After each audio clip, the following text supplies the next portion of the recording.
Fair ಇದ್ರೆ ಅದ್ರ ಕಡೆ ನಿಂತ್ಕೊಳ್ತಾರೆ, ಅದನ್ನ ಬಂದು ಅವ್ರು ಹೇಳ್ತಾರೆ.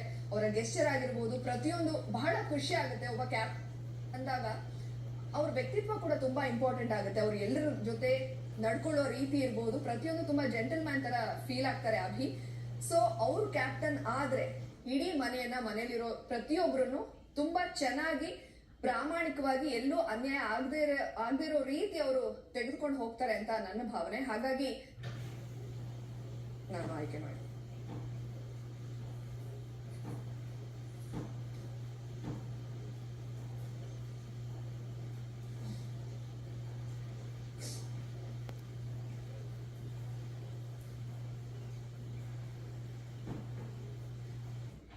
ಬಿಗ್ ಬಾಸ್ ಅದೇ ಬಿಗ್ ಬಾಸ್ ಇರಕ್ಕೆ ಇಷ್ಟಪಡ್ತೀನಿ. ಯಾಕೆ ಇಷ್ಟಪಡ್ತೀನಿ ಅಂದ್ರೆ ಅವ್ರ ಕ್ಯಾಪ್ಟನ್ಸಿ ಮಾಡುವಲ್ಲಿ ಆಗಲಿ ಪ್ರತಿಯೊಂದು ಲಕ್ಷಣಗಳು ಅವ್ರಲ್ಲಿ ಐತಿ. ಯಾಕಂದ್ರೆ ನಾವು ಒಂದು ಕ್ಯಾಪ್ಟನ್ಸಿ ಮಾಡಿದಾಗ ನನಗೆಷ್ಟೋ ಒಂದು ಹೇಳ್ಕೊಟ್ಟದಾಗ್ಲಿ ಮಾಡೋದು ಹಿಂಗೆ ಮಾಡ್ಬೇಕು ಒಂದಿಷ್ಟು ನನಗೆ ಹೇಳಿದಾಗ್ಲಿ ಭಾಳ ತಿಳ್ಕೊನಿ. ಯಾಕಂದ್ರೆ ನನಗೆ ಎಷ್ಟು ಮಾಡೋದ್ರಲ್ಲಿ ಯಾವ್ದು ಕುಂದು ಕೊಡ್ತಿಯಲ್ಲ ಅಂತ ಹೇಳಕ್ ಇಷ್ಟಪಡ್ತೀನಿ. ಮತ್ತಿನ್ನು ಪ್ರತಿಯೊಂದರಲ್ಲಿ ಯಾರ್ದೋ ಒಂದು ಜಗಳ ಅಂತಾಗಲಿ, ಈಚೆಗಂತಾಗ್ಲಿ ಅಚ್ಚಗಂತಾಗಲಿ ಅವ್ರಿಗೂ ಹೋಗಿ ಸಮಾಧಾನ ಮಾಡ್ತಾನೋ ಇವ್ರಿಗೂ ಹೋಗಿ ಸಮಾಧಾನ ಮಾಡ್ತಾನೋ ಅದು ವ್ಯಕ್ತಿತ್ವ. ನೀವು ಅವ್ರು ಒಳ್ಳೆತನ ತೋರಿಸೋದಕ್ಕಾಗಲ್ಲ. ಎಲ್ಲರೂ ಚಲೋ ಇರ್ಲಿ, ಎಲ್ಲರೂ ಒಳ್ಳೆ ರೀತಿಯಿಂದ ಇರ್ಲಿ ಅಂತ ಹೇಳಿ ತೋರಿಸ್ಕೋಕ್ ಇಷ್ಟಪಡ್ತಾನು. ಮತ್ತೆ ಎಲ್ಲಾರು ನನ್ನವ್ರ ತನ್ನವ್ರ ಅಂತಾನು ಯಾರ ಮೇಲೆ ಭೇದ ಭಾವ ಮಾಡಂಗಿಲ್ಲ. ಈ ಮನೆಗೆ ಒಂದು ಕ್ಯಾಪ್ಟನ್ಸಿ ಮಾಡಕ್ ಅವ್ರು ಯೋಗ್ಯರು ಅಂತ ಹೇಳಕ್ ಇಷ್ಟಪಡ್ತೀನಿ.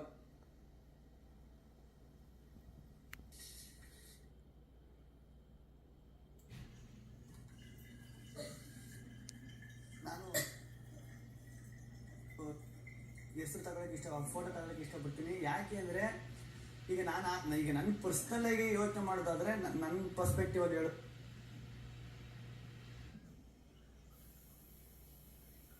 ಆಡೋ ಅವಶ್ಯಕತೆನೇ ಇರ್ತಿರ್ಲಿಲ್ಲ. ಸರಿ, ಭೋಜನ ಹೇಳೋದ್ರಿಂದ ಬಂದ್ರು, ನಾನು ಹೇಳೋದ್ರಿಂದ ಬಂದು ಸುಮ್ಮನೆ ನನ್ನ ಟೀಮಲ್ಲಿ ಆಡಲ್ಲ ಅಂದ್ಬಿಟ್ರೆ ಮುಗ್ದೇ ಹೋಯ್ತಿತ್ತು. ಆಡೋ ಅವಶ್ಯಕತೆನೇ ಇರ್ತಿರ್ಲಿಲ್ಲ ಅದೊಂದು. ಆಮೇಲೆ ನಾನ್ ನೋಡಿದ ಮಟ್ಟಿಗೆ ಫಿಸಿಕಲಿನೂ ತುಂಬಾ ಸ್ಟ್ರಾಂಗ್ ಇದ್ದಾಳೆ, ಮೆಂಟಲಿನೂ ತುಂಬಾ ಸ್ಟ್ರಾಂಗ್ ಅವಳೆ ಒಂದು ಅಭಿಪ್ರಾಯ. ಅದು ಎಲ್ಲ ಒಂದ್ ಕಡೆ ನನಗೆ ಸಖತ್ತು ಸ್ಟ್ರಾಂಗ್ ಆಗಿ ಅವಳೆ ಡಿಸಿಷನ್ ಚೆನ್ನಾಗಿ ತುಂಬಾ ನೀಟ್ ಡಿಸಿಷನ್ ತಗೋತಾರೆ ಅಂತ ಅನ್ಸುತ್ತೆ. ಆಮೇಲೆ ಈಗ ನೋಡೋದಾದ್ರೆ ಪ್ರಶ್ನೆ ವರ್ದಿಂದನೂ ಬರೀ ಗಂಡ್ಮಕ್ಳೇ ಕ್ಯಾಪ್ಟನ್ ಆಗಿರೋದ್ರಿಂದ ಈ ವಾರ ಏನಾರ ಕ್ಯಾಪ್ಟನ್ಸಿ ಟಾಸ್ಕ್ ಕ್ಯಾಪ್ಟನ್ಸಿ ಓಡ್ತಲ್ಲಿದ್ದಾಗ ಕಾಂಪಿಟೇಷನ್ ತುಂಬಾ ಹೀಟ್ ಆಗಿರ್ತದೆ. ಯಾರಾಗ್ಬೋದು ಹುಡುಗಿರಲ್ಲಿ ಹೆಣ್ಮಕ್ಳಲ್ಲಿ ಮೊದಲನೇ ಕ್ಯಾಪ್ಟನ್ ಯಾರಾಗ್ಬೋದು ಅನ್ನೋ ಕುತೂಹಲ ನಮಗೂ ಸಖತ್ತಿರ್ತದೆ. ಆಮೇಲೆ ಅವಳು ಕ್ಯಾಪ್ಟನ್ ಹುಡುಗಿರಲ್ಲಿ ಮೊದಲನೇ ಕ್ಯಾಪ್ಟನ್ ಅಂದ್ರೆ ಅವಳಿಗೊಂದು ಹೆಗ್ಗಳಿಕೆ ಇರ್ತದೆ, ನಾನು ಹುಡುಗಿರಲ್ಲಿ ಮೊದಲನೇ ಕ್ಯಾಪ್ಟನ್ ಆಗವನಿ ಅನ್ನೋದು ಅವ್ರಿಗೊಂದು ಇರ್ತದೆ ಅಂತ ನನ್ನ ಅಭಿಪ್ರಾಯ. ಆಮೇಲೆ ನಾನ್ ನೋಡಿದ ಮಟ್ಟಿಗೆ ಯಾವ ದ್ವೇಷನೇ ಆಗ್ಲಿ ಇದಾಗ್ಲಿ ನನಗೆ ಅರ್ಥ ಆಗಿತ್ತು ಈ ವಾರದಲ್ಲಿ. ನಾನು ಮುಂಚೆ ಅವ್ರ ಜೊತೆ ಅಷ್ಟೊಂದು ಕಾನ್ವರ್ಸೇಷನ್ ಮಾಡಿರ್ಲಿಲ್ಲ, ಜೊತೆಲಿ ಜಾಸ್ತಿ ಮಾತಾಡಿರ್ಲಿಲ್ಲ. ಯಾವ ದ್ವೇಷನೇ ಆಗ್ಲಿ ಈಗೋನೇ ಆಗ್ಲಿ ಜಾಸ್ತಿ ತಗೊಂಡೋಗಲ್ಲ ಅನ್ಸುತ್ತೆ, ಗೊತ್ತಾದ್ಮೇಲೆ ಸುಮ್ಮನೆ ಆಗುತ್ತಾಳೆ ಅಂತ ನನಗೆ ಅನ್ನಿಸ್ತು ಈಗ ಸದ್ಯಕ್ಕೆ. ಹಂಗಾಗಿ ಟಾಸ್ಕ್ ಓಟಕ್ಕೆ ಬಿದ್ರೆ ಆ ಹೀಟ್ ತುಂಬಾ ಜಾಸ್ತಿ ಆಯ್ತದೆ ಇಬ್ರಲ್ಲಿ. ಆದ್ರೆ ಈಗೆಲ್ಲ ಬರೀ 3 ವರ್ಷದಿಂದ ಹುಡುಗರೇ ಹೆಂಗ್ ಮಾಡ್ತಾರೆ ಕ್ಯಾಪ್ಟನ್ಸಿ, ಹುಡುಗರು ಹೆಂಗ್ ಆಡ್ತಾರೆ ಇದನ್ನೇ ನೋಡ್ಕೊಂಡ್ ಬಂದಿರೋದ್ರಿಂದ ಹುಡುಗಿರಾದ್ರೆ ಒಂದು ಚೇಂಜ್ ಸಿಗ್ತದೆ, ಅವ್ರು ಹೆಂಗ್ ಆಡ್ತಾರೆ. ಆಮೇಲೆ ಇನ್ನೊಂದು ಬೇರೆ ಪರ್ಸ್ಪೆಕ್ಟಿವ್ ಅಲ್ಲಿ ಇದನ್ನ ಯೋಚನೆ ಮಾಡಿದ್ರೆ, ಸುಮ್ಮನೆ ಈಗ ರಘುವಣ ಕ್ಯಾಪ್ಟನ್ ಆಗಿದಾಗ್ಲೂ ರಘುವಣನು ಕ್ಲಾಸ್ ಆದಾಗ್ಲೂ ರಘುವಣನ್ನು ಎಲ್ಲೋ ಅವ್ರ ಕ್ಯಾಪ್ಟನ್ಸಿ ಇಷ್ಟ ಆಗ್ದಾನೆ, ಇಲ್ಲ ಅವ್ರದ್ದು ಉಸ್ತುವಾರಿ ಇಷ್ಟ ಆಗ್ದಾನೆ. ಯಾವ ಕ್ಯಾಪ್ಟನ್ ಡ್ರೀಮ್ ಅಂದದ್ದು ಇತ್ತು, ತಿರ್ಗಾ ಮಾಡೋಣ ಏನೋ ಅಲ್ಲಿ ಮಿಸ್ಟೇಕ್ ಮಾಡಿದಾಗ ಅಂದದ್ದು ಇತ್ತು. ಈಗ ಅವಳು ಕ್ಯಾಪ್ಟನ್ ಆದಾಗ ಅದನ್ನ ನಮಗೂ ಆಸೆ ಐತೆ, ಅವಳು ಹೆಂಗ್ ಮಾಡ್ತಾಳೆ ಕ್ಯಾಪ್ಟನ್ಸಿ ಹೆಂಗ್ ನಡ್ಸ್ಕೊಯ್ತಾಳೆ ಅನ್ನೋ ಆಸೆನೂ ಐತೆ. ಹಂಗಾಗಿ ಹೆಣ್ಮಕ್ಳಲ್ಲಿ ಯಾರು ಈ ವಾರ ಕ್ಯಾಪ್ಟನ್ ಅಂದ್ರೆ ಒಂದು ಚೇಂಜ್ ಇರ್ತದೆ ಮನೆಗೆ. ಆಮೇಲೆ ತುಂಬಾ ಅದಕ್ಕೆ ಪೊಟೆನ್ಶಿಯಲ್ ಇರೋ ಹುಡುಗಿನಿ ಅಂತ ನನ್ನ ಅಭಿಪ್ರಾಯ. ನೋಡಿದ್ರಲ್ಲಿ ನಿಮ್ಗೆ ಅನ್ಸುತ್ತೆ?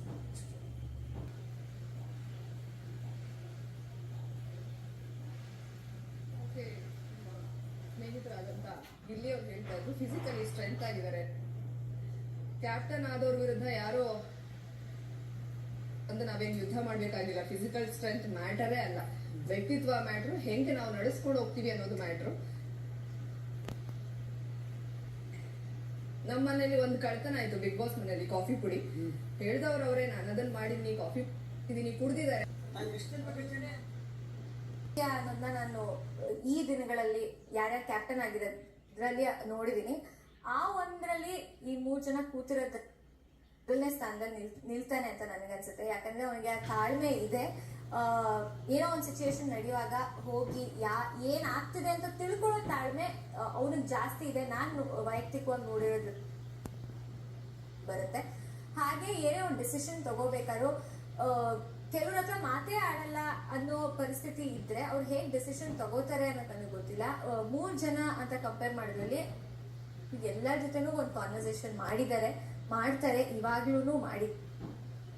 ಆಮೇಲೆ ಕಾಫಿ ಅದು ಒಂದೇ ಹೇಳಕ್ ಆಗಲ್ಲ. ಅಲ್ಲಿ ಪಾಲ್ದಾರರು ಅಂತ 5 ಜನ ಯಾರೋ ಡಿವೈಡ್ ಆದಾಗ ಅವ್ರ ಐಡಿಯಾ ಕೊಟ್ಟಿರ್ಬೋದು ಕೂಡ, ಬಟ್ ಕ್ಯಾಪ್ಟನ್ಸಿ ರೂಮ್ಗೆ ಅವ್ರು ಹೋಗ್ಲಿಲ್ಲ. ಸೊ ಅದೊಂದೇ ಕಂಪ್ಲೀಟ್ ಬ್ಲೇಮ್ನ ಅದೊಂದನ್ನು ಹಾಕಕ್ ಆಗಲ್ಲ. ಎಲ್ಲೋ ಪೊಟೆನ್ಷಿಯಲ್ ಇದೆ. ಟಾಸ್ಕ್ ಅಂತ ಬಂದಾಗ್ಲೂ ಈಗ ನನ್ನ ಜೊತೆನೂ ಒಂದು ಡಿಸ್ಕಷನ್ ಆಯಿತು.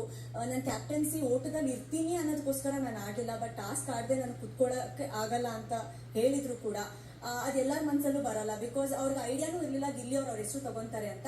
ಸ್ಟಿಲ್ ಅವ್ರು 100% ಅವ್ರು ಕೊಡ್ತಾರೆ ಅಂತ ಅನಿಸ್ತು. ಅಂಡ್ ಕ್ಯಾಪ್ಟನ್ಸಿ ಅಂತ ಒಂದು ನ್ಯಾಯವಾಗಿ ಪೊಸಿಷನ್ ಸಿಕ್ಕಿದಾಗ ಐ ಫೀಲ್ ಆ ಪೊಸಿಷನ್ಗೆ ಅವ್ರು ಜಸ್ಟಿಫೈ ಮಾಡ್ತಾರೆ, ನ್ಯಾಯವಾಗಿ ಇರ್ತಾರೆ. ಕಾಫಿ ಪುಡಿ ಗೀಪಿ ಪುಡಿ ಅದೆಲ್ಲ ಓಕೆ, ನೀವು ಹೇಳ್ತೀರಾ, ಅವ್ರು ಹೇಳಿದ್ರು. ಈಗ ಅದು ಹಂಗೆ ಬಂದರೆ ಅದು ಪ್ರಶ್ನೆ ಬರ್ತದೆ. ಈಗ ಕ್ಯಾಪ್ಟನ್ ಆಗೋದಕ್ಕೆ ಇಡೀ ಟೀಮು, ನಾನು ಅದನ್ನು ಹೇಳಿದೆ, ಫಿಸಿಕಲಿನೂ ಸ್ಟ್ರಾಂಗ್ ಅವರೇ, ಮೆಂಟಲಿನೂ ಸ್ಟ್ರಾಂಗ್ ಅವರೇ ಅಂತಲೇ ಮೆನ್ಷನ್ ಮಾಡಿದೆ. ಕ್ಯಾಪ್ಟನ್ ಅಂದ್ರೇನು, ಒಬ್ಬರು ನನ್ನ ಪರ್ಸ್ನಲ್ ಹಿಂಗಾಯ್ತು ಹಂಗಾಗಿ ಮನೆ ಜನಕ್ಕೆಲ್ಲ ತುಂಬ ಅನ್ಯಾಯ ಆಗ್ಬಿಡುತ್ತೆ ಅನ್ನೋದಲ್ಲ. ಕ್ಯಾಪ್ಟನ್ಸಿ ಅಂದ್ರೇನು ಎಲ್ರಿಗೂ ಕ್ಯಾಪ್ಟನ್ ಅಲ್ವಾ, 14-13 ಜನ ಏನಿರ್ತೀವಿ ಎಲ್ರಿಗೂ ಕ್ಯಾಪ್ಟನ್ ಅಲ್ವಾ. ಆಮೇಲೆ ಇನ್ನೊಂದು, ನಾನು ಯಾವಾಗಲೂ ನೋಟಿಸ್ ಫೀಮೇಲ್ ಆಡ್ಲಿ, ಗೊತ್ತಾಗ್ಲಿ ಅಟ್ಲೀಸ್ಟ್ ಯಾರು ಸ್ಟ್ರಾಂಗ್ ಆಗವ್ರೆ.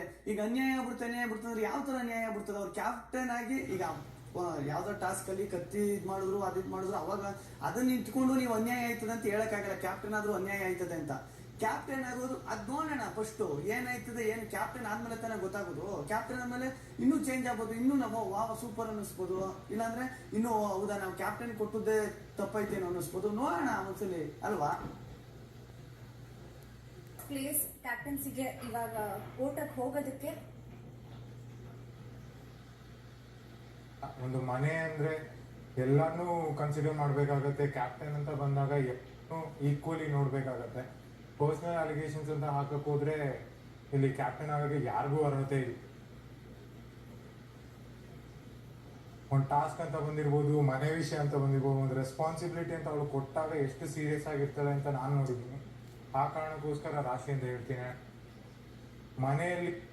ಮನೆಯವ್ರ ಜೊತೆ ಹೇಗಿದ್ದಾಳೆ ಅದನ್ನೆಲ್ಲ ಅಬ್ಸರ್ವ್ ಮಾಡಿದ್ರೆ ಅಭಿಗಿನ್ನ ಬೆಟರ್ ಆಗಿ ಇನ್ವಾಲ್ವ್ಮೆಂಟ್ ತೋರಿಸೋದ್ರಲ್ಲಾಗ್ಲಿ, ಅವ್ಳು ಯಾವ ಡಿಪಾರ್ಟ್ಮೆಂಟ್ ಇಲ್ಲ ಅಲ್ಲಿ ಹೋಗಿ ಕೆಲಸ ಮಾಡೋದ್ರಲ್ಲಾಗ್ಲಿ, ಸೊ ರಾಶಿದ ಇನ್ವಾಲ್ವ್ಮೆಂಟ್ ಇನ್ನೂ ಆಗಿ ಕೆಲಸ ಮಾಡೋದು ನೋಡಿದ್ದೀನಿ. ತುಂಬ ಡೆಡಿಕೇಟೆಡ್ ಆಗಿ ಮಾಡ್ತಾರೆ. ಆಮೇಲೆ ಕ್ಯಾಪ್ಟನ್ಸಿ ಅಂತ ಒಂದು ಟಾಸ್ಕ್ ಸಿಕ್ಕಿದ್ರೆ ಅದನ್ನ 100%ಗಿಂತ ಜಾಸ್ತಿ ಮಾಡ್ತಾರೆ ಅಂತ ಒಂದು ಮೆಚುರಿಟಿ ಇದೆ ಅವ್ರಿಗೆ. ತುಂಬ ಒಂದು ಮೆಚೂರ್ಡ್ ಥಿಂಕಿಂಗ್ ಇದೆ. ಆ್ಯಂಡ್ ಮೊನ್ನೆ ಗೇಮ್ ಆಡಿದಾಗೂ ನೋಡಿದೆ, ಫಸ್ಟ್ ಟೈಮ್ ಅವ್ರಿಗೋಸ್ಕರ ಈ ಸ್ಟುಡ್ ಅಪ್ ನಿಂತಿದ್ದಕ್ಕೆ ಒಂದು ಚಾನ್ಸ್ ಸಿಕ್ತು. ಆ್ಯಂಡ್ ಅವ್ರು ಪ್ರೂವ್ ಮಾಡ್ಕೊಂಡ್ರು.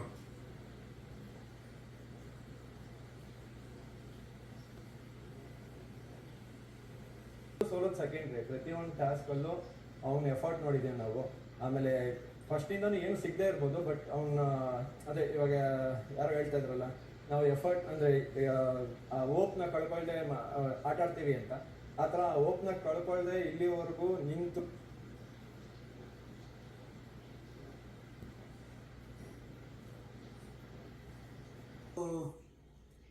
ಈಗ ಒಂದು ಗೇಮ್ ನಡೀತು, ಯಾವುದೋ ಈಗ ರೀಸೆಂಟಾಗಿ ಆಡಿದ ಗೇಮು.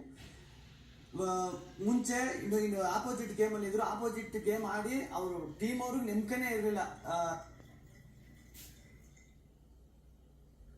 ಡಿಸಿಷನ್ ತಗೊಬೇಕು. ಇವಾಗ ಆಪೋಸಿಟ್ ಟೀಮ್ ಅವ್ರು ಏನು ಹೇಳ್ತಾ ಇದ್ದಾರೆ, ಅಂದ್ರೆ ಇವಾಗ ನಾವು ಆ ಟೀಮಿಂದ ನಮ್ಮ ಕಡೆಯಿಂದ ನಮ್ಮ ಪಾಯಿಂಟ್ ಹೇಳಿದಾಗ ಅವ್ನು ತಗೊಳ್ಳೋದಿರ್ಬೋದು, ಫೇರ್ ಗೇಮ್ ಅಂತ ಹೇಳೋದಿರ್ಬೋದು, ಆ ಥರ ಎಲ್ಲ. ಅಂದ್ರೆ ಬರೀ ನಮ್ಮ ಡಿಸಿಷನ್ ಇಲ್ಲ ನಮ್ಗೆ ಇದೇ ಬೇಕು ಅದೇ ಬೇಕು, ಅವ್ರ ಕಡೆ ತಪ್ಪಿದ್ದು ನಾವು ತಪ್ಪು ಅಂತ ಹೇಳಿದ್ಮೇಲೆ ಅದನ್ನ ತಗೊಳ್ಳೋದು ರೀತಿ ಇದೆಯಲ್ಲ, ಅದನ್ನ ಅದು ಒಬ್ಬ ಕ್ಯಾಪ್ಟನ್ಸಿಗೆ ಇರಬೇಕಾಗಿರೋ ಒಂದು ಗುಣ ಅಂತ ನಾನು ಅನ್ಕೊಂತೀನಿ. ಏನೇ ಅವ್ನು ತಪ್ಪು ಅಂತ ಹೇಳಿದಾಗ ಅವ್ನು ತಪ್ಪು ಅಂತ ತಗೊಳ್ತಾನೆ. ಆಮೇಲೆ ನಮ್ಮ ತಪ್ಪಿದ್ದಾಗ ಅವ್ನು ಕ್ಲೀನಾಗಿ ಯಾವ ವೇಲ್ ಹೇಳ್ಬೇಕು ಆ ವೇಲ್ ಹೇಳ್ತಾನೆ. ಯಾವತ್ತೂ ಎಗರಾಡಿ ಬಗರಾಡಿ ಹೇಳಿರೋದು ನಾನು ನೋಡಿಲ್ಲ. ಸೊ ನನಗೆ ಕ್ಯಾಪ್ಟನ್ ಆಗೋಕೆ ದಾಯಕು ಆಗಿರೋದ್ರಿಂದ ಅದೊಂದು ಕಾರಣಕ್ಕೆ ಅವ್ರ ಫೋಟೋ ಇಲ್ಲಿ ಹಾಕಬೇಕು, ಅದು ನಂಗೆ ಇರೋ ಸರಿ ಅನ್ಸಲ್ಲ. ಅಭಿ